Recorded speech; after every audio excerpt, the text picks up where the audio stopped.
Bom, então, voltando à questão da logística de terra. Então, me parece que se a gente pudesse pensar qual é a composição de custo de quando sai lá do produtor até lá no destino, então tem um peso grande a logística de terra, um peso relativo à operação portuária, o frete marítimo. Você não falou nada sobre isso, mas é algo que... O frete marítimo é mercado. Ele é pautado no comércio exterior, né? E outros impostos, outros encargos que incidem no processo, né? Você falou, no final o produtor, como é que o produtor recebe? Você pega o valor lá, aí vai tirando. A operação portuária vai descontando, e é isso que ele recebe. Hoje, com certeza, o maior custo, o custo de maior peso, eu não estou falando dos custos diretos da produção de insumos, né? Mas eu digo, aquele custo que o produtor não tem gerência no seu negócio, de maior relevância, é o frete. É o frete no Mato Grosso, em alguns casos, ele chega a 50% do valor no porto. Ou seja, ele recebe a metade do que ele recebe em função do custo logístico disso daí. O modal ferroviário, com certeza, ele tem que ser tratado com toda a atenção, e as hidrovias ali do Arco Norte, com certeza também existe uma gestão muito forte, uma sensibilidade do governo nesse assunto. Existem alguns entraves, houve uma discussão entre Minas e Energia uma época. Aquela coisa da inclusa, né? Fazer inclusa durante a obra da barragem. Porque isso é essencial. Isso é essencial. Então, hoje, até um colega nosso, o Faye, entende muito dessa área de logística, os Estados Unidos faz horrores com hidrovias. Com o Mississippi, a gente tem 3 Mississippis do Brasil. Totalmente subutilizado. Totalmente subutilizado. É claro que muitas questões eles passam além da vontade política de se resolver, né? Existe, às vezes, embates com órgãos de controle externo, com a área do meio ambiente e tudo mais, que evita, que acaba travando um pouquinho o processo. Mas eu acho que chegou a hora da gente encarar isso com responsabilidade, né? Com respeito ao meio ambiente, claro, ninguém discute isso, com respeito às leis e à administração dos recursos, mas a coisa tem que acontecer, né? E a questão da hidrovia, ela é essencial nesse debate, né? Que a gente está falando aqui de ferrovia e de rodovia, mas porque o que acontece é, se a gente viabilizar a hidrovia no Arco Norte, as pressões em Santos e Paranaguá diminuem. Então, às vezes, talvez eles já passem a atender ali meio do jeito que está. Exatamente. Então, as soluções, claro, de longo prazo, mas se não tomar os caminhos aqui já traçados, vai demorar mais ainda. Armazenagem hoje, a gente tem aí 40 milhões de toneladas de defasagem de armazenagem. Existe um indicador dado pela FAO que você precisa ter 1,2 de capacidade estática para atender uma armazenagem. 1,2 20% a mais, né? 20% a mais.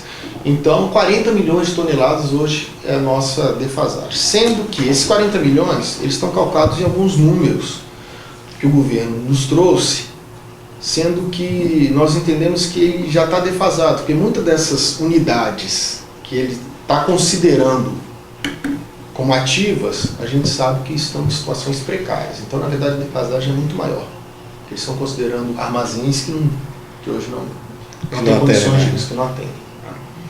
Então, existe uma iniciativa do governo que a gente tem conversado na Casa Civil para tratar esse assunto, deles fazerem alguma coisa, um plano emergencial de armazenagem, onde eles tentariam regionalizar os recursos de armazenagem nas regiões mais carentes desses armazéns.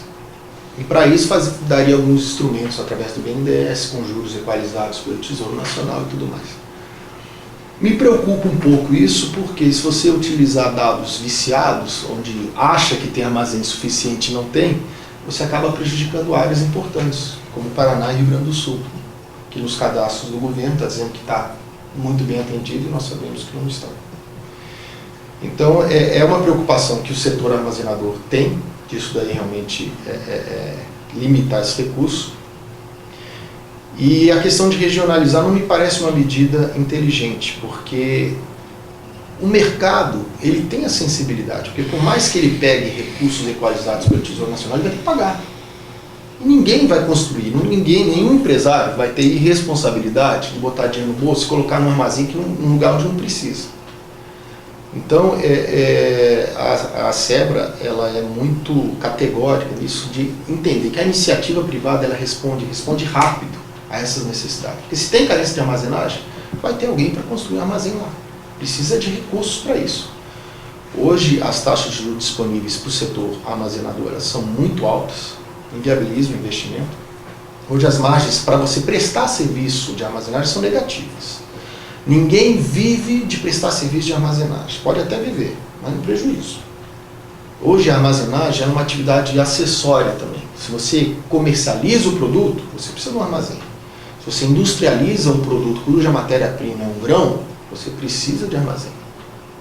Então está na hora do governo criar incentivos para o setor realmente poder atender essa demanda. Esse programa do BNDES, como é que é o nome? É o PSI? Moderinfra. Moderinfra.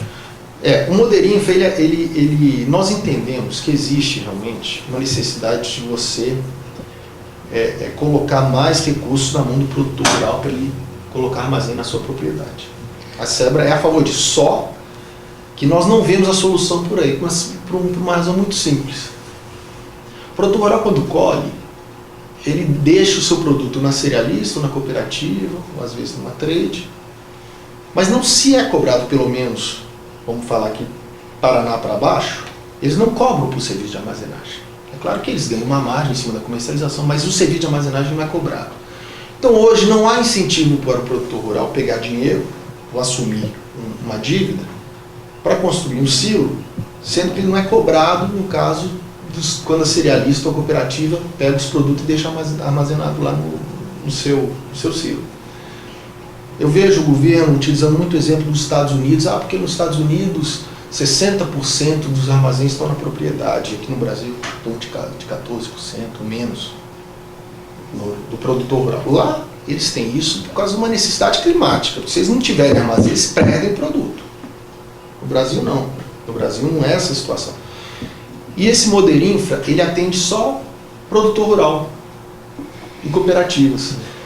Sendo que em torno aí de mais ou menos 70% da armazenagem hoje, ela é feita pela iniciativa privada, e não pelo... Mas as condições dele, se forem estendidas para os outros segmentos? Os grandes, esses que precisam mesmo e que têm condições de fazer isso, seria interessante, as condições do Moderinfra. As condições do Moderinfra ainda estão altas hoje. Altas. Hoje a gente está trabalhando, nós fizemos um projeto demonstrando o que seria viável para você fazer uma planta de armazém com silos, máquinas, equipamentos, porque hoje o PSI, que é um programa de sustentação de investimento do BNDES, ele é muito bom, mas ele só financia máquinas e equipamentos, e o juros está, acho que 3% ao ano. Ótimo programa, só que máquinas e equipamentos. Só que uma planta de armazenagem, 50% é obra civil, elétrica, hidráulica, então está fora. Aí você tem que fazer um BNDES automático, alguma coisa diferente aí tem spread do BNDES, spread do agente financeiro, aí o que era 3% vira depois no mix de taxa, vai para 12%, aí você está fora, aí você não consegue pagar isso. Então, hoje, dentro desse estudo que nós fizemos, a SEBRA fez, o que viabilizaria seria esses 3%, mas no conjunto dos financiamentos. Nós fizemos algumas iniciativas legislativas através de uma emenda, uma medida provisória, para colocar no PSI a obra civil de armazenagem. Mas em razão da promessa do governo de fazer um programa nacional aí que atenda todos os segmentos, eles pediram para esperar. Então nós estamos aguardando aí esse movimento do governo. O problema logístico, no entendimento hoje das cerealistas, até das transportadoras, ela não se limita à questão portuária. É um problema que tem que ser resolvido, porque ali é a ponta da saída do nosso produto para exportação. Mas ele vai da porteira do produtor até o porto. E na porteira do produtor tem a armazenagem, que hoje não temos armazéns suficientes para isso, para atender essa necessidade aí de 40 milhões de toneladas que faltam para poder armazenar o produto. Temos a questão do frete caro, que vai piorar ainda na aplicação da lei dos motoristas. Vai piorar por quê? Porque não temos caminhões e não temos motorista para atender essa legislação. E temos, além dessa questão, outros pontos que nos atingem diretamente, né? Hoje, por exemplo, nós somos multados, uma demanda recorrente que nós estamos enfrentando, por excesso de peso no eixo. Acho que na época que o Valente era secretário, lembra dessa discussão? Essa discussão realmente ela já tem um tempo. E hoje nós somos multados por causa de peso no eixo, porque nós temos controle de tudo que a gente vai embarcar com relação ao peso bruto total do caminhão, porque nós temos o balanção. Mas aí nós liberamos o caminhão, chega numa balança, não deu nada. Chega numa segunda balança, deu excesso de peso no eixo. Porque a gente não sabe. Porque a carga se movimentou. É muito mais do que isso, porque a aferição estatística da balança e a configuração do veículo já estão saindo com uma série de, não digo imperfeições, são perfeições para um pavimento perfeito, mas talvez para o nosso pavimento ainda não seja adequado para esse tipo de configuração veicular que está tendo. Então nós estamos saindo com... E o que está fazendo o frete? Já está lançando a multa no custo. Sabe, tem balança nesse percurso aqui? Tem. Quanto que é? Vamos botar aqui um peso no eixo aqui dianteiro aqui e tal. Pronto. Já põe o custo da multa. Porque eles não têm nem como se defender dessa multa. Vamos nos precaver. Coloca 20% a menos. Vai dar peso no eixo lá na frente. Então eu estou falando uma série de questões que são pontuais, mas que devem ser entendidas em conjunto, que acaba afetando o setor de exportação nosso. E claro, em última instância, ao produtor rural, que recebe menos produto. E no caso dos fretes em geral, repetindo, o 0,6% que vai aumentar na inflação, por conta dos aumentos dos custos em relação a respeito dessa lei que tem em direção.